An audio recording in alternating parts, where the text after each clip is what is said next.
Bienvenue dans le journal du trader de ce mercredi 10 septembre. On ouvre avec le Forex. Sur l'euro USD, les taux d'emprunt en zone euro se sont repris, ce qui permet à l'euro de respirer quelque peu après l'annonce de la BCE de ce jeudi dernier. La livre britannique reste sous pression dans l'attente du référendum du 18 septembre prochain. Mais mardi, le gouverneur de la Banque d'Angleterre, Mark Carney, laissait entendre que la Banque d'Angleterre pourrait relever son taux directeur à partir du printemps prochain. Une divergence qui permet à l'euro de se stabiliser pour l'instant. En dépit de la poursuite du rallye généralisé sur le dollar américain, l'euro est parvenu à regagner du terrain contre le billet vert.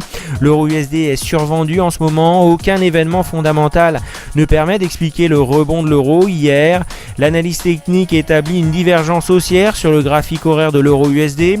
Le plus bas de 1,2858 mardi matin peut être considéré comme un creux de court terme, mais un potentiel haussier sur l'euro USD avant la réunion du FOMC du 17 septembre est peu probable. Il faudra attendre la séance de jeudi pour avoir les premières statistiques susceptibles d'impacter l'euro.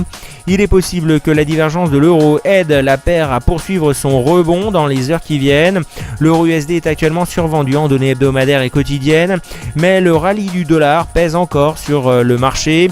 Pour l'instant, l'euro USD semble être capable de remonter vers les 1,2990 avant qu'on ne constate un retour des vendeurs sur le marché. La divergence actuelle ne permettra pas à l'euro de grimper bien loin.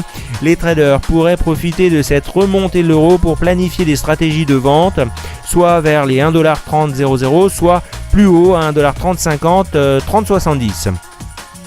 Le pétrole essaie de se reprendre sur fond d'anticipation des analystes quant à une nouvelle baisse des stocks de brut de l'ordre de 1,2 million de barils. L'état d'esprit sur l'or est toujours pessimiste, en partie en raison de spéculations sur les pressions inflationnistes sur une économie américaine jugée trop forte. À New York, ce mardi, le Dow a perdu près de 100 points, le S&P moins 0,65%, le Nasdaq moins 0,88%. Le titre Apple a dessiné des montagnes russes sur le Nasdaq en cette journée de grand-messe technologique et de présentation de l'iPhone 6 et d'un teaser sur la future iWatch. Les traders se sont régalés et cela s'est traduit par des volumes d'échanges littéralement stratosphériques de 189 millions de titres échangés.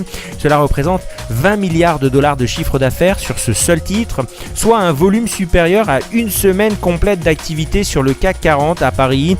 À 19h, le titre Apple, après des montagnes russes, donc a terminé sur une moyenne de 5% à 98,50 $. Tout le reste de l'actualité a littéralement été éclipsé par Apple. Quant à Alibaba, les traders sont partagés entre savoir s'il faut acheter les yeux fermés Alibaba ou rester méfiant face à ce qui ressemble à un fourre-tout dont le mode d'extériorisation des profits constitue un vrai casse-tête chinois. Le Nasdaq a été plombé par Discovery, moins 3,6%, eBay, moins 2,8%, Yahoo, moins 2,5%, qui détient 23% du capital d'Alibaba. À 13h30 ce mercredi, le S&P perd moins 0,65%, le Dow perd moins 0,57%, le Nasdaq moins 0,82%. De Wall Street à Tokyo, en passant par Paris, Francfort ou Londres, les marchés actions internationaux sont récemment passés en mode prudence, moins tentés par les prises de risque de manière générale. En France, les investisseurs prendront connaissance des chiffres de la production industrielle pour le mois de juillet. À 13h30 ce mercredi, le CAC perd moins 0,02%, le DAX perd moins 0,08%, le FTSE gagne plus 0,04%, l'Eurostoxx perd moins 0,09%. À Tokyo, le Nikkei a fini en hausse de plus 0,25% et le Topix plus 0,55% grâce au dollar qui a inscrit un nouveau pic de 6 ans contre le yen. Conséquence, Honda Motors plus 0,97%, Panasonic plus 0,58%. Les investisseurs ont poussé le marché au comptant à la hausse après que le dollar ait franchi la barre des 106 yens 50 et inscrit un pic à 106 yens 56. La faiblesse du yen ne se reflète pas dans le Nikkei. D'autres traders évoquent que les fonds de pension achètent des fonds indiciels sur le Topix, ce qui fait surperformer le Nikkei. À la clôture, ce mercredi, le Shang reste neutre et le Hang Seng perd moins 1,93%.